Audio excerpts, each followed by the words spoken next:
오늘 우리가 읽은 본문은 마태복음 3장 끝부분과 4장을 걸쳐서 읽었어요. 근데 여러분 말씀을 보시게 되면 두 가지 사건이 연이어서 일어나고 있다는 것을 알 수 있습니다. 바로 예수님의 세례 사건과 광야에서의 사탄의 유혹의 사건이 이렇게 연결되어 있습니다. 흥미로운 게 뭐냐면 이 세례 사건과 유혹 사건이 마치 하나인 것처럼 기차의 칸과 칸을 연결하듯이 한 단어로 지금 연결되어 있다는 것을 여러분 자세히 보시면 오늘 말씀을 통해서 발견할 수 있어요. 그 단어가 무엇입니까? 연결 단어인데요. 그렇죠. 이제 4장 1절을 보게 되면 첫 단어가 뭐죠? 그때에라는 단어입니다. 그때에. 짧은 단어이지만 여러분 한번 잘 생각해 보세요. 좀 이상합니다. 예수님께서 광야로 이끌려서 사단에게 시험받는 때가 지금 언제라고 이야기를 해요? 그때인데 그때가 언제입니까? 바로 이는 내 사랑하는 아들이요 내 기뻐하는 자라라는 하나님의 강력한 말씀을 들었을 세례 사건이었어요. 그때였어요. 하늘이 열리고 하나님의 성령이 비둘기같이 임했고 하나님의 음성이 들렸어요. 이는 내 사랑하는 아들이요 내 기뻐하는 자다. 놀라운 사건이 일어난 것이죠. 여러분 하나님께서는 예수님이 내가 너무나 사랑해 너는 나의 완벽한 기쁨이야 라고 확증하신 사건이 바로 세례 사건입니다. 그런데 바로 그때에 그냥 한 구절도 아니에요. 바로 그때 연결돼서 예수님께서는 사단의 시험을 받고 계신다라는 거예요. 그래서 4장 전체를 여는 1절에 그때라는 이 단어는요 우리에게 너무나도 많은 것을 말해주고 있다라는 것입니다. 오늘날로 말하자면 우리가 너무나 큰 은혜를 받았어요. 사랑에 충만하고 성령에 충만해. 너무 좋아. 그런데 그때에 혹독한 시험을 당하게 되었다라는 것입니다. 여러분 우리의 신앙이 저는 매일 좋았으면 좋겠어요. 매일 은혜가 넘쳤으면 좋겠고 형통했으면 좋겠고 여러분들이 정말 행복했으면 좋겠어요. 얼마나 좋을까요? 그런데 오늘 본문은 우리에게 불편한 사실을 말하고 있어요. 그때에 충만한 그때에 마귀의 시험이 시작되었다라는 것입니다. 우리가 아무리 열심히 살고 선하게 살아도 예수님처럼 그렇게 살 수는 없지만 완벽한 그런 삶을 살았다 할지라도 성경은 여전히 말합니다. 그때에 무엇인가 문제가 나타나서 우리를 괴롭히게 한다 라고 말씀하고 있는 거예요. 여러분 이 사실은 구약의 욥의 이야기를 통해서도 우리가 알 수 있습니다. 여러분 욥은 어떠한 사람이었습니까? 정말로 의로운 사람이었습니다. 선한 사람이었어요. 본받을 만한 사람이었어요. 그런데 어땠습니까? 가족 잃고 재산 잃고 건강까지 있습니다. 그 인생에 있어서 말할 수 없는 시험이 닥쳐옵니다. 그래서 그런 욥을 본 욥의 친구들은 너무 기가 막힌 거예요. 그래서 욥이 당하고 있는 고난의 이유에 대해서 설명을 하는데 어떻게 하는지 아십니까? 너무나 뻔한 신학적인 이유를 갖다 붙이죠. 욥 너 지금 잘못했기 때문에 너가 하나님 앞에 죄를 지었기 때문에 너 지금 시험 받는 거야. 너가 잘 믿었어 봐. 하나님 말씀에 순종했어 봐. 그러면 아무런 일도 없을 텐데 지금 너가 하나님 앞에 불순종했기 때문에 잘못 살았기 때문에 너 지금 시험 받는 거야. 고통받는 거야 라고 그들은 욥에게 말합니다. 근데 여러분 어떠합니까? 욥기를 보게 되면 그게 아니에요. 욥은 정말 선한 사람이었어요. 우리는 종종 욥의 친구들과 같은 실수를 저지를 때가 너무나 많은 것 같습니다. 누군가 어려움에 빠졌을 때 은근히 뭔가 제가 좀 이제 좀 잘못 살았기 때문에 그런 거야. 죄를 지었으니까 저렇게 지금 힘든 거지. 단정 짓는 거죠. 그리고 또 교만한 게 뭐냐면 내 삶에 문제가 없는 것을 내 의로움 때문에 내가 잘 살았기 때문에 내 삶에 아무런 문제가 없다고 그렇게 나 자신을 공을 슬쩍 나에게 돌리는 겁니다. 모든 것이 은혜입니다가 아니라 슬쩍 그렇게 우리 마음 가운데 그런 시선이 있는 것 같아요. 근데 여러분 욥기가 말해주고 있는 것이 무엇입니까? 하나님께서 우리를 사랑하시기 때문에 미워하시기 때문 아니에요. 사랑하시기 때문에 너무나 사랑하시기 때문에 허락하시는 고난이 분명히 있다라는 거예요. 여러분 모두 그 고난이, 이렇게 말하면 좀 저주 같은데, 임하게 될 것입니다. 죄송해요. 여러분 근데 여러분 기억하세요. 그 고난은 저도 받고 여러분 다 받을 거예요. 그 고난은 우리를 살리기 위한 고난이에요. 그리고 욥기를 보게 되면 하나님이 주는 것이 아니라 그 고난에 손을 쥐고 있는 게 누굽니까? 사단이 쥐고 있는 거예요. 근데 하나님께서는요 그 고난까지도 사용하셔서 우리를 정결하게 비도갑니다.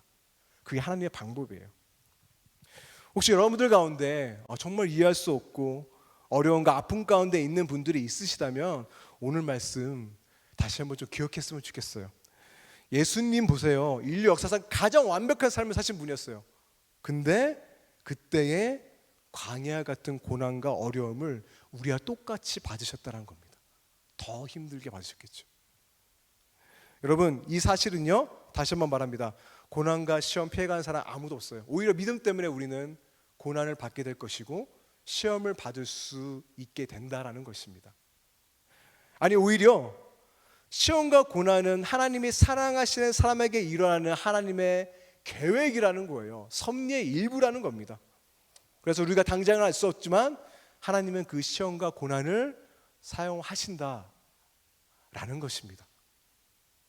너무 자책하지 마시고 여러분 혹시나 욥의 친구들 같이 그러한 정죄를 당했다면 오늘 말씀을 통해서 그게 아니지, 하나님이 나에게 사랑하시기 때문에 뭔가 이유가 있을 거야, 그렇게 믿음으로 바라보시는 여러분들 되시기를 바라요. 그렇다면 하나님께 사랑받는 자들에게 일어나는 시험이 어떠한 것일까 우리가 살펴봤으면 좋겠는데, 오늘 말씀 보게 되면 사탄이 예수님을 공격하는데 시험을 주는데 그 방법과 전략이 있음을 우리는 알 수 있습니다. 함께 살펴보겠는데요. 먼저 여러분 사탄이 누구죠? 우리 뿔 달린 악마라고 생각할 수 있는데 여러분 사탄은 만만한 존재가 아닙니다. 대단한 만만한 존재가 아닙니다. 최초 인류의 아담과 하와를 완벽히 속여서 우리 모두를 죄 가운데 빠뜨린 장본인이죠. 그렇기 때문에 이 녀석의 이 전략을 우리가 만만하게 봐서는 안 돼요. 여러분 사탄이 우리를 공격할 때는요 당연한 거지만 우리가 가장 넘어지기 쉬운 그 지점을 공격을 합니다. 오늘 말씀 보면 알 수 있어요. 오늘 본문에서 사단이 예수님을 시험할 때 반복적으로 계속해서 집요하게 물고 뜯는 게 있습니다. 그게 무엇입니까? 3절 보세요. 마귀는 이렇게 도전합니다. 뭡니까? 너가 만일 하나님의 아들이거든. 자, 6절에도 다시 한번 말하고 있어요. 너가 만일 하나님의 아들이거든. 여러분 수많은 방법과 말들이 있지만 사탄은 예수님을 시험하기 위해서 이 말을 계속해서 집요하게 물고 늘어져요. 너가 만일 하나님의 아들이거든. 여러분 이게 무슨 의미입니까? 하나님께서는 바로 이전에 어떤 음성을 들었죠? 하나님으로부터 너는 내가 사랑하는 아들이야, 내가 너를 너무나 기뻐해 라고 말씀하셨는데 사탄은 그 지점을 흔드는 거예요. 여러분 이 말은 우리 또한 너는 사랑하는 아들 그리고 딸, 내가 너무 기뻐하는 자야, 그 하나님의 말씀을 듣고 음성을 들었어요. 근데 사탄은요 그 기쁨을 앗아가기 위해서 우리에게 시험을 준다라는 겁니다. 어떻게든 그 음성을 믿지 못하게 해요. 하나님이 저를 설마 나를 사랑하실까? 의심을 불어넣습니다. 여러분 이렇게 도전한 거예요. 네가 하나님의 아들임을 증명해봐. 너가 사랑받는 자라며 그러면 증명해봐. 하나님께서 너를 어떻게 조건 없이 사랑하셔? 네가 자격 있어? 너 그따위로 사는데? 증명해봐. 사단이 우리에게 그렇게 도전하는 겁니다. 여러분 C.S. 루이스의 여러 가지 책들이 있지만 제가 너무나 좋아하는 스크루테이프의 편지라는 책이 있습니다. 기회 되시면 꼭 읽어보세요. 여러분 이 책은 악마가 그의 조카 악마인 웜우드에게 쓴 편지입니다. 그래서 악마의 시점에서 쓰여진 편지예요. 쉽게 말해서 경험 많은 고창 악마가 이제 지금 사역을 시작한 거예요. 웜우드라고 조카 악마입니다. 그래서 인간을 어떻게 유혹하는지 충고가 담긴 악마들의 목회 서신입니다.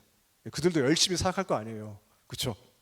굉장히 재밌는데 거기 그 책을 보게 되면 악마의 스크루테이프가 신창 악마에게 이렇게 충고하는 부분이 나와요. 제가 읽겠습니다. 원수가 인간을 사랑한다는 하는 말들이, 여기서 말하는 원수란 누굽니까? 악마 입장에서는 예수님이죠. 그렇죠? 원수가 인간을 사랑한다느니 하는 말들이 단순한 선전 문구가 아니라 소름 끼치는 진실이라는 점을 직시해라. 그저 좋은 말이 아니라 우리에게 있어서 이건 치명적인 거야 라고 말하고 있는 겁니다. 여러분, 그래서 사탄은요 이거를 집요하게 계속해서 흔들고 공격해요. 근데 여러분, 좀 이상한 점이 있습니다. 사탄이 유혹할 때 왜 이렇게 안 할까요? 하나님 너를 사랑하시지 않아, 거짓말이야, 그거 믿지 마, 다 싸그리 다 거짓말이야, 기뻐하시지 않아, 그거 믿지 마, 그렇게 하지 않아요. 이가 얼마나 교묘하냐면 이거를 전면적으로 부정하지 않으면서도 이걸 꼬아요. 자, 여러분, 아담과 하와를 유혹할 때도 사탄은 어땠습니까? 하나님의 말씀을 가지고 말하는 것 같지만 살짝 꼬면서 우리를 제약으로 빠뜨리죠. 여러분, 기억하세요. 사탄은요 우리들에게 시험할 때 그렇게 순진하지 않아요. 믿음을 떠나라, 예배에 오지 말아라, 그렇게 하지 않아요. 너 밖에 나가서 제지하라, 그렇게 하지 않아요. 어떻게 우리에게 도전합니까?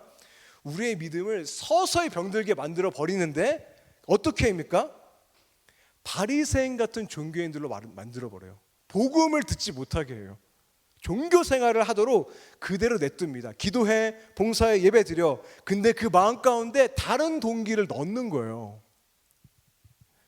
내가 하나님께 사랑받는 그 사실이 너무 기뻐. 지금 우리가 함께 찬양했죠. 내가 유일한 고백의 대상은 주님뿐입니다. 그래서 하나님 앞에 예배하는 게 아니라 내가 예배 때 잘 예배해서 하나님께 인정받아야지, 다른 사람들이 인정받아야지라는 그 마음으로 하나님을 섬기라고 도전하는 겁니다. 너가 하나님께 사랑받는 자라면 예배 어떻게 드리는지 보자. 그거밖에 안 돼? 라고 우리에게 도전한다는 것이죠. 여러분, 저는 모태신앙으로 자랐지만 20대 초반에 예수님을 인격적으로 만났는데, 여기 있는 분들도 예수님 처음 만났을 때 그 느낌 아세요? 너무나 따뜻하고 나를 진짜 사랑하는구나. 그 사랑의 음성을 듣는 순간 우리 변화가 되는 거잖아요. 그래서 은혜를 받기 전에 저에게 있어서 성경은 제가 모태신앙이기 때문에 말씀을 너무 잘 알았지만 이건 그냥 인쇄된 책이었어요. 근데 내가 성령을 경험하고 하나님의 내가 너를 사랑해라는 그 음성을 듣는 순간 이 문자가 살아 움직이는 것을 경험하게 된 겁니다. 세상은 여러 가지 기준을 가지고 저를 평가했어요. 너는 이거밖에 안 돼, 몇 점짜리야. 제가 뒤늦게 미술을 해서 삼수를 했거든요. 공부하기 싫어, 공부를 너무 못하니까 이제 미술이라도 조금 하면 대학 갈 수 있을 것 같은 게 한 게 미술이었어요. 근데 삼수까지 하니까 자존감이 땅바닥에 떨어지는 거죠. 난 쓰레기구나. 그 절망의 때 여러분, 하나님이 저한테 찾아오셨어요. 아니, 나는 너를 너무 기뻐해. 너는 너무 존귀한 자야.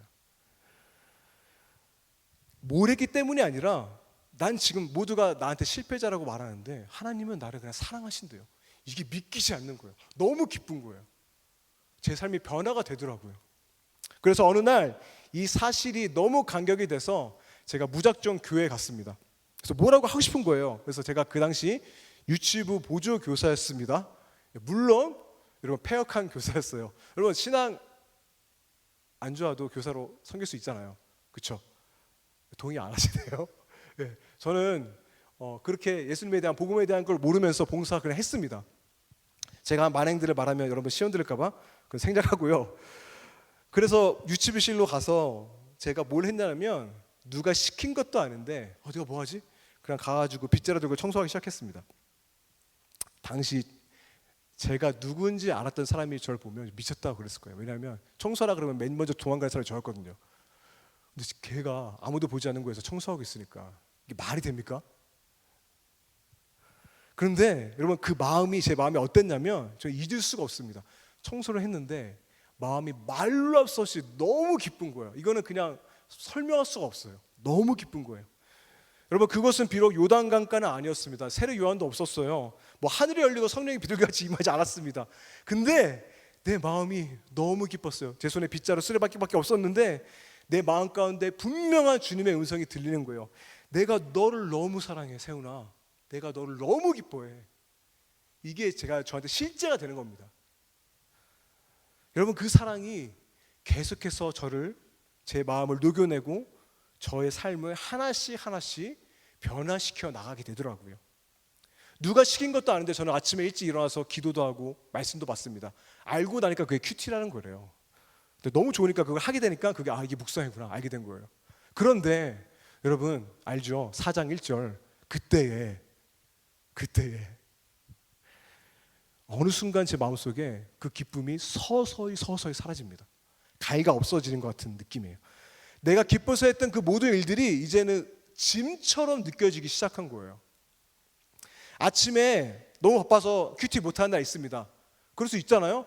근데 정죄감이 제 안에 막 드는 겁니다. 네가 어떻게 아침에 성경을 알아? 네가 하나님의 아들이라며 사랑받는 자라며. 저한테 그 마음이 계속 드는 거예요.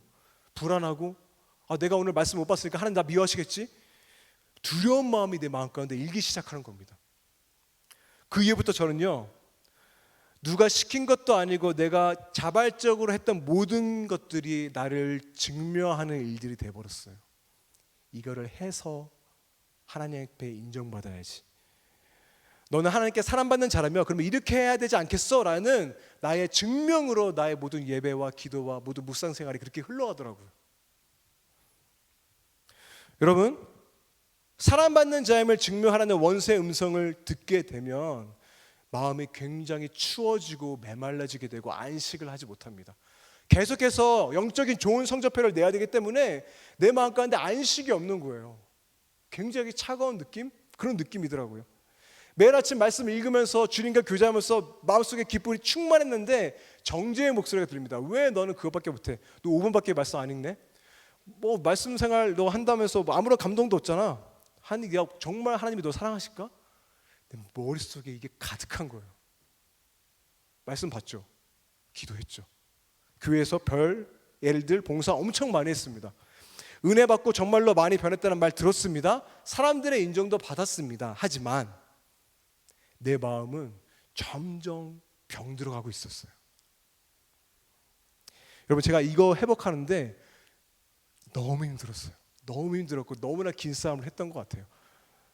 그때 당시에 저를 품어주는 공동체가 그런 것도 있었으면 좀 빨리 나왔을 텐데 제가 좀 외골수라서 혼자 이걸 고민하다가 여기서 빠져나오는데 굉장한 오랜 싸움과 힘듦이 있었던 그러한 청년 시절이었습니다.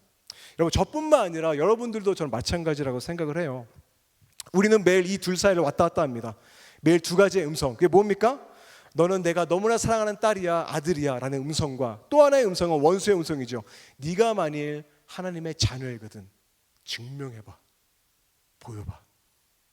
이 두 가지의 음성인 것입니다. 여러분들은 지금 어떤 음성이 더 크게 들리십니까? 여러분의 삶이 돌아가는 그 작동의 방식이 어느 음성에 의한 그러한 모습입니까? 한번 돌아보시기를 바라요. 여러분 오래된 영화이기는 하지만 불의 전차라는 영화가 있습니다. 제가 이 영화는 굉장히 많이 얘기했는데 1924년 파리 올림픽에서 뛴 두 육상 선수에 대한 실화를 바탕으로 만든 영화인데 굉장히 올드한 영화예요. 한번 보시면 여러분 잘 거예요. 근데 굉장히 재밌어요. 한번 정신 똑바로 차리고 보시면 굉장히 재밌습니다. 거기 보게 되면 에릴 리들이라는 사람과 해롤드라는 육상 선수 두 명이 나옵니다. 영화는 이 두 사람을 비교해 가면서 이야기를 풀어가는데 여러분 먼저 해롤드라는 사람은 자신이 달리는 이유에 대해서 이렇게 설명을 합니다. 내 존재 가치를 증명할 시간은 10초 안에 있다. 내가 좋은 기록을 내야지 내가 증명되는 거예요. 하지만 에릴 리들이라는 사람은 굉장히 멋진 말인데 이렇게 말합니다. 하나님이 나를 빠르게 만드셨고 달릴 때마다 나는 하나님이 기뻐하시는 게 느껴진다. 그래서 달리는 거래요. 실제 에릴 리들의 사진입니다. 저 사진은 실존 인물입니다. 여러분 둘 다 금메달을 따기 위해서 최선을 다해요. 근데 그 동기와 목적이 완전히 다른 거죠. 해롤드에게 있어서 여러분 달리기는 무엇이었습니까? 나의 능력을 다른 사람들에게 증명해 보이는 거였습니다. 내가 이렇게 뛰었어. 내가 이런 사람이야. 내가 이렇게 가치 있는 사람이야. 증명이죠. 그래서 헤로드는요 계속해서 애써요. 근데 잠을 못 잡니다. 왜냐하면 계속 잠을 자면 악몽을 꾸는 거예요. 내가 막 10초 안에 달려야 되는데 역정당하는 꿈꾸고 2등하는 꿈꾸고 계속 시달리고 불안하고 두려움이 항상 헤롯도 그 마음 가운데 있는 거예요. 하지만 애를 리들은요, 달리고자 하는 게 뭡니까? 하나님이 나를 기쁘게 만드셨어. 날 너무 기뻐하셔. 그래서 달리는 게 그냥 기쁨인 거예요.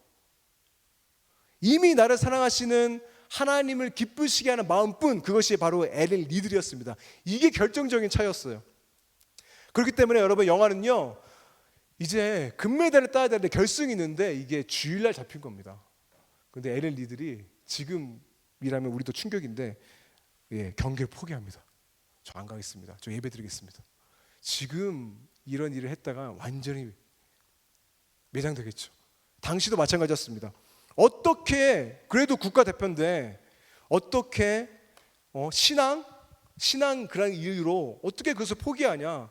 그래서 당시 언론들은 엘렌 리드를 보면서 저 사람은 나라의 배신자, 옹졸한 신앙의 리더라면서 비난을 쏟아냈습니다. 하지만 리들은 그날에 경기를 포기하고 예배의 자리에 와서 예배를 드렸어요. 왜냐하면 굳이 내가 거기서 금메달을 떼서 내 존재가 증명되는 게 아니기 때문에 더 중요한 거는 예배의 자리였던 거예요. 대신에 리들은, 이게 정말 굉장히 놀라운데, 자신의 주종목이 아니었습니다. 주종목이 100m인데 400m가 목요일에 열리는 거예요. 그래서 거기에 출전했는데 여러분, 세계 신기록을 세우며 금메달을 따게 됩니다. 이 일로 인해서 엘렌 리들은 영국뿐 아니라 전 세계적인 스포츠 영웅이 돼요. 여러분, 영화 한번 꼭 보시기 바랍니다. 그래서 리들은 더 놀라운 게 뭐냐면, 그 영광을 누리기보다는 그러자마자 선교사로 헌신하고요, 중국으로 떠납니다. 그리고 나중에 순교해요.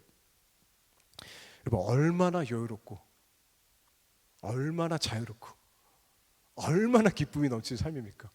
어디 매여있지도 않는, 오로지 하나님의 기쁨을 위해서 달리는 그 모습 자체가 엘렌 리들의 삶이었던 것입니다. 여러분의 삶은 어떠한가요? 여러분들은 이 둘 중에 어떤 사람에 해당이 돼요? 헤롤드 같은 사람입니까? 아니면 엘렌 리들과 같은 사람입니까? 중요한 것은 바로 그겁니다. 내가 누구의 음성을 듣느냐, 거기에 달렸다라는 것이죠. 그렇다면 어떻게 하면 우리가 그 주님의 음성을 계속해서 들으면서 거할 수 있는 것일까요?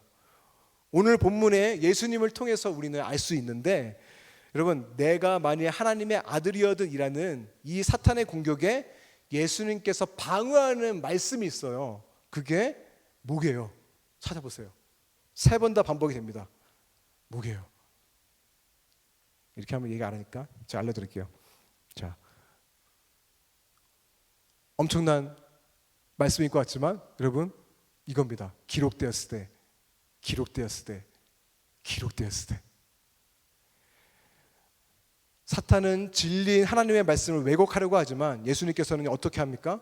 기록된 말씀으로 대적하고 계세요. 여러분, 기억하시기 바랍니다. 감정에 속지 마세요. 어느 날은 내가 너무 형편없이 보이죠. 그렇게 느껴질 때가 있잖아요. 이렇게 나는 왜 이럴까? 그렇죠? 근데 여러분, 감정에 속지 마시기 바랍니다. 기록되었을 때, 아니, 나는 하나님이 나를 사랑받는 자녀야. 기록되었을 때. 왜 이것밖에 안 하지? 난 쓰레기야. 아니, 기록되었을 때. 여러분, 이 말씀을 붙들어야 돼요. 너가 하나님께 사랑받는 자라며, 너 지금 죄지었잖아. 어떻게 네가 그 앞에서 예배드려? 아니요, 기록되었을 때. 여러분, 기억하세요. 우리가 어떠하든 변함없는 사실이, 기록된 말씀은 하나님께서는 여러분을 사랑하시고 기뻐하신다라는 말씀인 것입니다.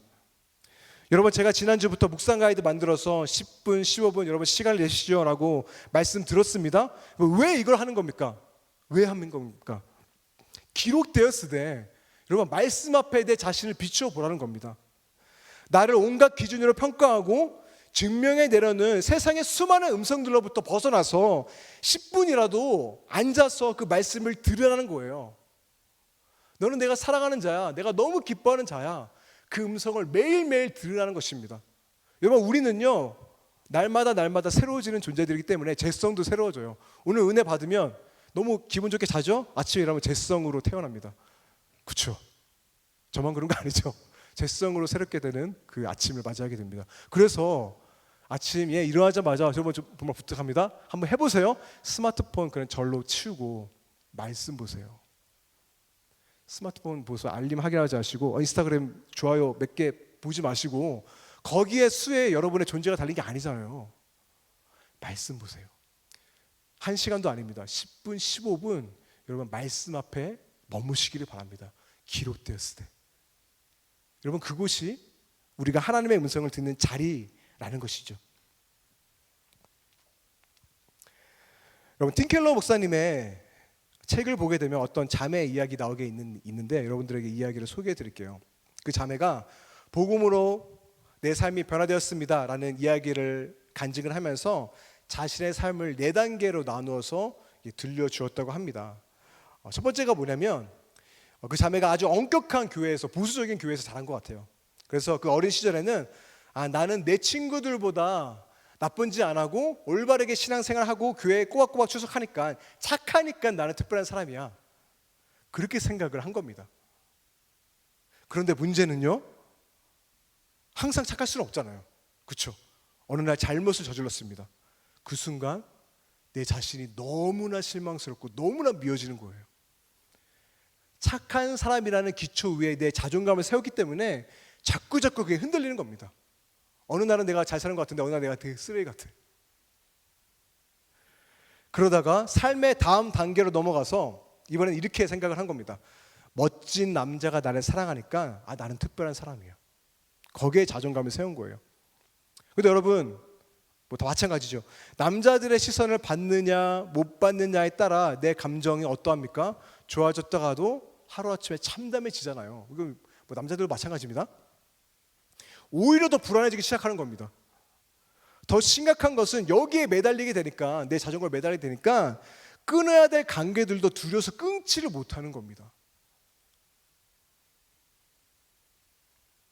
그래서 이 자매가 하도 이렇게 고생을 하니까 친구들로부터 들은 거예요. 자존감을 왜 거기서 찾냐? 행복을 왜 남자의 관심에서 찾냐? 연애에서 찾지 말고 일에서 한번 찾아봐라고 조언을 들은 겁니다. 그럴듯하네. 그래. 그래서 이 자매는요, 공부와 일에 자신을 쏟아내기 시작합니다. 그래서 이제 나는 성공해서 좋은 직장도 가고 돈도 잘 벌고 출세했으니까 나는 이제 특별한 사람이야. 그렇게 여긴 겁니다. 하지만 어떠합니까? 이전에 연애가 잘 안 풀릴 때 살맛이 안 났던 것처럼 이제는 일하다가 실수하고 어려움에 부딪힐 때마다 나락으로 떨어지는 거예요. 계속해서 업 앤 다운. 또 그러다가 어떤 사람이 이 자매에게 또 이러한 조언을 해줍니다. 되게 그럴듯한 조언이에요. 자매님 그런 거에서 특별함을 찾지 마세요. 한번 착하고 친절한 사람이 돼서 남을 도와주는 한번 사람이 돼보세요. 그럼 여러분 자매는 그러면 행복해질 것입니다 라는 조언을 들은 겁니다. 그래서 이 자매는요, 온 힘을 다해서 자원봉사를 하면서 남을 도왔습니다. 좋잖아요. 그런데 문제가 뭐냐면 이게 도우다 보니까 나 자신을 돌보지 않고 지나치게 남들만 도우다 보니까 어떻게 됩니까? 탈진합니다. 그리고 아시겠지만 내가 이들을 사랑해야 되는데 내가 너무 힘들면 사랑이 아니라 짜증이 날 때가 있잖아요. 내 자신이 너무나 미운 거예요. 내가 남을 사랑해야 되는데 내가 짜증을 내더니 내가 쓰레기인가? 내가 죄인인가? 그러면서 이 자매는 또다시 나락으로 떨어지게 되는 겁니다. 여러분 어떻습니까? 이 자매는 자신이 특별한 존재의 이유를 어디에서 찾았죠? 나는 착하니까, 나는 예쁘니까, 나는 성공했으니까, 나는 남을 도와주니까. 거기서 찾으려고 했던 거예요. 하지만 그럴 때마다 어김없이 자신에게 찾아온 것은 실망감뿐이죠. 매번 내 힘으로 내가 사랑받는 자임을 증명하라고 하니까 번아웃되고 탈진하게 되는 겁니다. 헤로드처럼 10초 안에 나를 증명해야 되니까 계속해서 불안하고 계속해서 뛰어다니는 거예요. 안식이 없는 겁니다. 삶 가운데. 그러다가 이 자매가 진짜 자신에게 필요한 것이 무엇인지를 발견하게 되고, 그것은 바로 하나님께서 나를 아무런 이유 없이 나를 존재 자체를 받아주시고 사랑하시는구나. 예수님이 이루신 일 때문에 나를 사랑한다는 그 사실을 깨닫고 나서 이 자매의 삶은 완전히 달라진 것입니다. 여러분들은 지금 어떠합니까? 여러분 자신이 특별한 이유, 내가 사랑받는 이유를 여러분 지금 어디에서 찾고 있어요? 어디에서 거기서 발견하고 있습니까? 여러분 혹시나 자신이 노력해서 얻어내려고 하진 않습니까? 하지만 여러분 아실 겁니다. 그렇게 하면 할수록요, 여러분 자신에게 더 깊이 실망할 것이고 여러분의 영혼은요 안식하지 못할 것입니다. 끊임없이 나를 증명해야 되니까 번아웃되고 항상 불안하고 즐기지를 못해요. 제가 고등학교 때 굉장히 키도 작고 성격도 되게 소심하고 그래서 자존감이 굉장히 낮은 사람이었는데, 우연히 제가 드럼을 교회에서 배우다 보니까 이거를 치니까 친구들이 저를 되게 좋게 보는 거예요. 자존감이 올라가는 겁니다. 그래서 제가 드럼을 더 열심히 쳤습니다. 내가 이거 치니까 친구들이 나를 인정해 주네. 소위 잘 나가는 애들이 나를 인정해 주고 막 그 모임에 저를 끼어들게 하는 거예요. 와, 내가 이런 사람이네. 드럼 실력이라는 자존감 위에 저 자신을 세운 겁니다. 그런데 어느 날 나보다 더 드럼 잘 치는 후배놈이 나타난 거예요. 교회에서. 여러분 제 마음이 어떨까요? 엄청난 질투의 눈으로 불꽃같이 그를 쏘아봤죠. 왜냐하면 드럼을 즐기는 게 아니에요. 저는 그게 나이기 때문에 그 사람이 나를 위협하는 거예요. 그 자체를 즐기지를 못하는 겁니다. 여러분들은 어디에서 그 가치를 찾고 있습니까? 여러분 안에 그 기쁨이 있습니까? 혹시나 즐기지 못하고 내 자신을 증명하기 위해서 계속해서 뛰어다니고 있지만은 않습니까? 여러분들이 좋아하시는 김창옥 교수님 아시죠? 제가 얼마 전에 유튜브에서 그분의 강연을 보다가 저도 너무나 좋아하는 사람인데 헨리 나우엔 이야기를 하더라고요. 여러분 헨리 나우엔은 세계 최고의 대학인 하버드 대학의 교수였습니다. 뿐만 아니라 이분은요 최고의 영성가 또 최고의 종교 지도자, 전 세계의 멘토로 불리는 대단한 사람이 바로 헨리 나우엔이었습니다. 그런데 여러분 이 대단한 사람이요 신경쇠약증에 걸려서 우울증에 시달리게 돼요. 완전히 내적으로 탈진이 되어버린 겁니다. 그래서 이러다 내가 죽겠다 싶어가지고 기도를 하던 중에 하나님이 그런 마음을 주시는 거예요. 프랑스에 있는 지적 장애인들이 있는 라르시 공동체라는 곳에 가서 살아라. 그 마음을 주신 겁니다. 그래서 너무나 황당하니까 헨리 나우엔이 기도한 겁니다. 하나님 왜 제가 거기에 가야 됩니까? 왜 그 부족한 사람들 안에서 내가 생활을 해야 되는 겁니까? 그러자 하나님께서는 이렇게 답했다고 합니다. 그들을 위해서가 아니야. 너 자신을 위해서 거기 가. 너 자신이 위해서요. 그래서 이유는 모른 채 프랑스의 라르시 공동체로 가게 됩니다. 하버드 교수직 내려놓고 걸로 가게 됩니다. 근데 여러분 거기 가서 처음 가서 그 사람들에게 자신을 소개하는데 너무나 당황스러운 경험을 하게 되는 게, 그게 뭐냐면 내가 하버드 출신이고 내가 최고의 종교 지도자고 그게 아무런 소용이 없는 거예요. 그게 뭔데? 하버드 대학에 먹는 거예요? 그게 공부하는 되게 공부 잘하는 사람들이 모이는 곳이다. 왜 공부하는데요? 그런 질문만 하는 겁니다. 그게 전혀 중요하지 않은 거예요. 보통 세상에서는 어떠합니까? 내 직업과 나의 어떤 성취에 따라서 그 정도의 성적을 가지고 나의 가치를 평가하잖아요. 근데 여기서는 그게 전혀 중요하지 않아요. 그냥 본질적인 질문만 헨리 나우엔에게 던지는 것입니다. 그렇게 생활을 오랫동안 하면서 헨리 나우엔이 자신의 일기에 이렇게 썼다고 해요. 내가 여기에 있는 동안 내가 얼마나 대단한 인물인지 설명하기 어렵고 그것이 그렇게 중요하지 않다. 어쩌면 나의 영혼의 방황이 여기서 마무리될지 모르겠다. 이들은 신이 인간을 대하는 방식과 가장 유사한 방식으로 나를 대한다. 오직 나의 이름 헨리로. 하나님이 인간을 대하는 방식과 가장 유사한 방식으로 나를 대한다.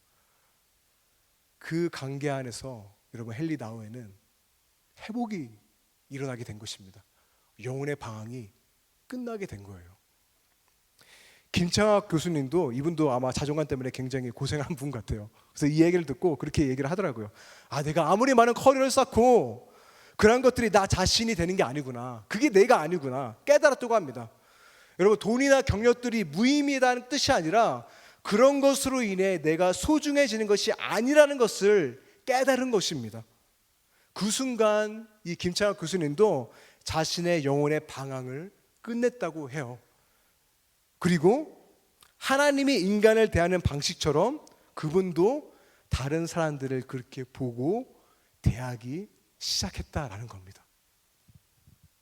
여러분, 저도 저의 성취 위에 나의 자존감을 세우기 위해서 엄청 고생을 했어요. 정말로 고생했는데 회복되는 순간은 단 순간이더라고요. 굉장히 마음이 차웠습니다. 왜냐하면 내가 잘해야 되고, 찬양인도에도 내가 잘해야 되니까, 그렇죠? 내가 이런 사람인데 잘해야 되니까 끊임없이 불안하고 내 마음은 굉장히 차갑고 쉴 수가 없었어요. 근데 어느 순간 내가 그 안에서 싸움을 하는 순간, 침대 위에서 그냥 하나님의 말씀을 듣는 순간 어느 순간 그냥 마음이 따스해지는 거예요. 다시금 내가 처음에 만났던 하나님의 음성이 들리는 겁니다. 너가 어떤 것 때문에 내가 너를 사랑한 게 아니야. 너가 무엇을 해도 나의 사랑을 얻어낼 수 없어. 그냥 너의 존재만으로, 너의 이름만으로 나는 너를 사랑해. 그 순간 제 마음이, 차였던 마음이 따뜻해지기 시작하더라고요. 여러분, 그런 찬양 있잖아요. 따스한 성령님 마음으로 보내. 그 느낌이시죠. 너무 불안하고 내 마음 너무 추운데 나를 사랑한다고? 내 존재를 받아들인다고? 마음이 따스해지는 거예요. 그때부터 저도 회복이 일어나기 시작하고, 지금도 여전히 그 유혹이 오게 되면 어떻게 해서든지 복음 가운데 서려고 하고 있습니다. 여러분들은 어떠하십니까? 안디온 공동체 설립자인 크리스 라이스라는 사람은 이러한 말을 했다고 합니다. 하나님의 사랑을 향한 성장은 서로에게 요구해서 이루어지는 것이 아니라 서로에게 은혜를 베풀 때 가능한 일이다. 여러분, 저는 소망해요. 청년부 공동체가 저는 그냥 라르시 공동체였으면 좋겠어. 뭐가 그렇게 중요할까요? 우리 안에 존재 자체를 받아들이면 안 될까요? 왜 다른 것들 가지고 남을 평가하고 내 기준으로 그 사람의 성적을 매길까요? 그 이름만으로 충분하지 않나요? 예수 그리스도 안에서는 우리 모두 똑같잖아요. 그렇게 받아들이고 서로를, 하나님이 인간을 대하시는 것처럼 서로를 품어주고 한 형제로, 한 자매임을 받아들인다면 사탄은 우리 가운데 그 힘을 잃어버리게 될 것입니다. 그 공동체가 되기를 저는 꿈꾸고 소망합니다. 그렇게 우리가 자유할 때 여러분, 우리 예배는 달라질 거예요. 찬양도 더 자유로워질 거예요. 남들의 시선이 그렇게 중요하지 않을 거예요. 하나님이 우리의 전부이기 때문에 우리는 더 자유롭고 기쁨이 넘쳐나는 공동체가 될 것입니다. 정리하겠습니다. 여러분, 날마다 말씀 들으세요. 매일매일 말씀 들으세요. 첫 시간을 예수님께 올려드리세요. 첫 시간을 내 죄성으로 태어나지 마시고 다시금 복음으로 태어나세요. 하루하루를 복음으로 태어나시기를 바랍니다. 그리고 서로를 존재만으로 인정해주고 받아들여주고 사랑해 주시기 바랍니다. 그렇게 할 때 저는 우리 가운데 회복이 일어날 줄로 믿습니다. 이 시간 함께 찬양하면서 기도하기 원하는데요. 혹시 여러분 마음 가운데 그 처음 예수님 만났을 때 그 기쁨이 사라져가고 있는 분들이 있다면 다시금 이 찬양을 통해서 하나님을 사랑하는 기쁨을 찾아가시길 바랍니다. 찬양할게요. 주님을 사랑하는, 주님을 사랑하는 기쁨을, 그 즐거움을 빼앗기지 않게 하소서. 주님을 사랑하는, 주님을 사랑하는 기쁨을, 그 즐거움을 빼앗기지 않게 하소서.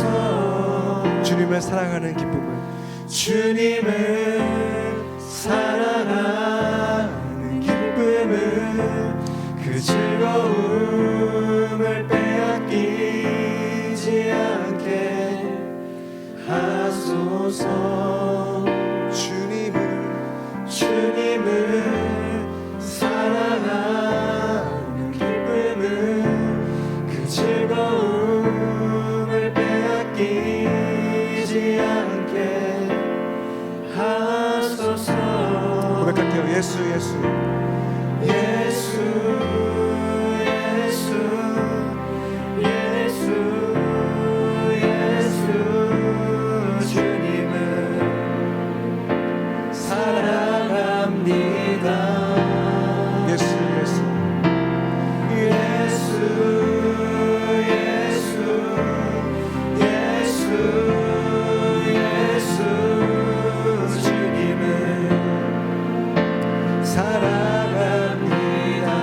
다시 한번 고백합니다.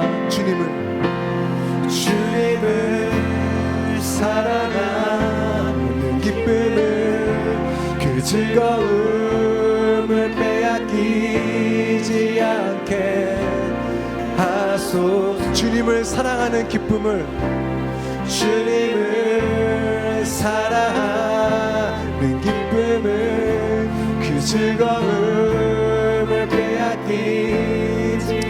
이 고백이 우리의 기도가 되기를 바랍니다. 함께 고백합니다. 예수 예수 예수 예수 예수 예수 예수 예수 주님을 사랑합니다. 사랑합니다. 오 예수 예수 예수 예수 예수 주님을 사랑합니다. 이렇게 호산나 호산나 호산나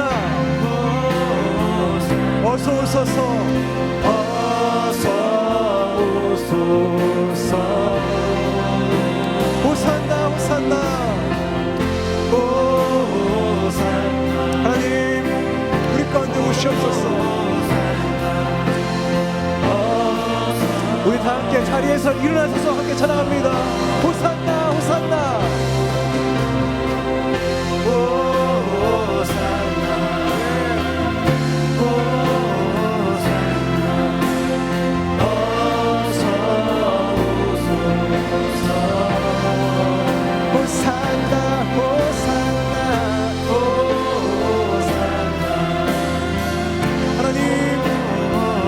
찬양 가운데 거하신 주님을 찬양합니다. 오소서 주님을 사랑한 기쁨을 그 즐거움을 빼앗기지 않게 하소서. 아멘. 주님을 사랑하는